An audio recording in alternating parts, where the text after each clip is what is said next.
तो आपके आपके परिचय में सिर्फ प्रवक्ता, सांसद, नेता कह दिया जाए यह पर्याप्त नहीं होता है, क्योंकि सनातन पर खुलकर बहुत तर्कों के साथ अपनी बात रखते हैं, शायद उतना कम लोग रख पाते हैं। आप तोड़ने का प्रयास करना, एक जमाने में धर्म के नाम पे देश को तोड़ा था और सोचा एक हिस्सा मिल गया था, अब जात के नाम पे 10-5 टुकड़ों में तोड़ के एक टुकड़े की राजनीति कर लीजिए। ये जितने भी लोग आरोप लगाते, बताइए इनमें से कितने लोगों ने किस वैदिक गुरुकुल में जाकर बाकायदा हिंदू धर्म ग्रंथों का अध्ययन किया, तब आप आरोप लगाइए। इंजीनियरिंग पढ़िए, फिर कहिए इंजीनियरिंग में कमी।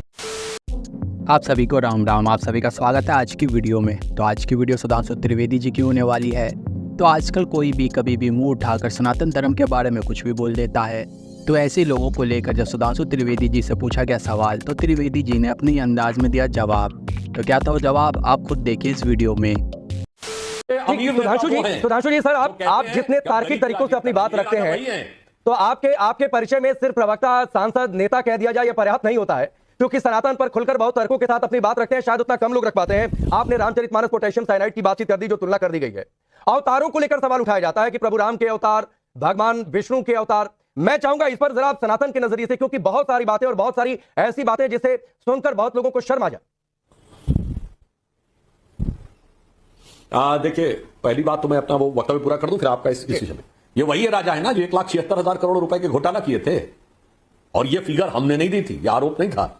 ये उस समय सुप्रीम कोर्ट ने 2G ऑक्शन के समय ये उसने एसेस किया था कि 1,76,000 करोड़ रुपए का एम्बेजलमेंट है।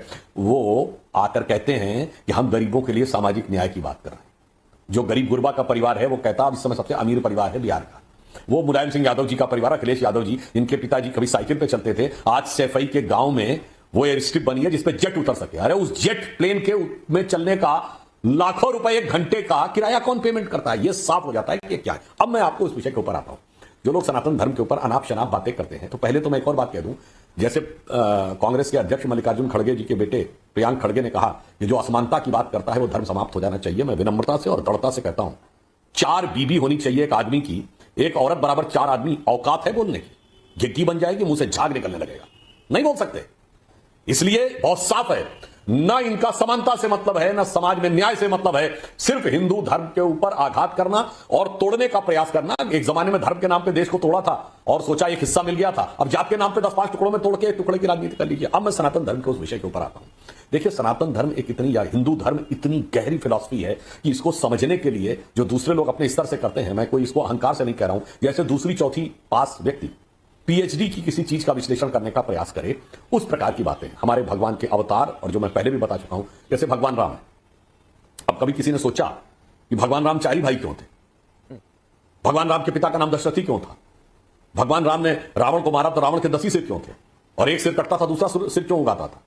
जब प्रभु ने लीला दिखाई है, यह कोई कहानी नहीं है, जब प्रभु ने लीला दिखाई है तो हमें एक गहरा संदेश दिया है कि हमारी चेतना के अंदर भी यही रामायण घटित होती है।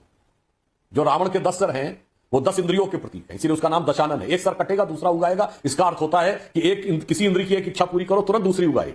उसे नष्ट कौन करेगा? राम, जिसका अर्थ होता है संस्कृत में, जिसका संधि विच्छेद है रमन्ते इत राम, वह तत्व जिसमें संपूर्ण सृष्टि, संपूर्ण संसार, संपूर्ण ब्रह्मांड अवस्थित है, रमा हुआ है। जैसे रमता जोगी रमणी के स्थल जैसा शब्द होता है, वह राम है। वो जब उत्पन्न होगा, आपके हृदय में वो शक्ति उत्पन्न होगी और 10 इंद्रियों की बहिर्मुखी पिपासा को नष्ट करेगी। वह कैसे उत्पन्न होगी? राम के पिता कौन है?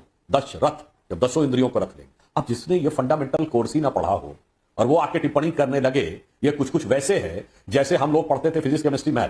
तो केमिस्ट्री में एक वो होती है ना पीरियोडिक टेबल। तो मैं एक छोटा सा उदाहरण देता हूं। जो हम लोग नमक खाते हैं, खाने वाला नमक, इसका साइंटिफिक नेम है सोडियम क्लोराइड, और इसको साइंटिफिक टर्मिनोलॉजी में लिखा जाता है Na मतलब सोडियम और Cl मतलब क्लोराइड। आप कोई NaCl में उसने पीरियोडिक टेबल ना पढ़ी हो, सोडियम और क्लोराइड वर्ड ना पढ़ा हो, उसको केमिस्ट्री की फंडामेंटल जानकारी ना हो, और NaCl को अंग्रेजी की डिक्शनरी में पढ़कर उसका अर्थ निकालने लगे, तो वो नैकल शब्द पढ़कर जितने बेवकूफी के अर्थ निकालने का प्रयास करेगा, ऐसा ही कुछ होता है। इसलिए मैं 2 प्रश्न और कहता हूं।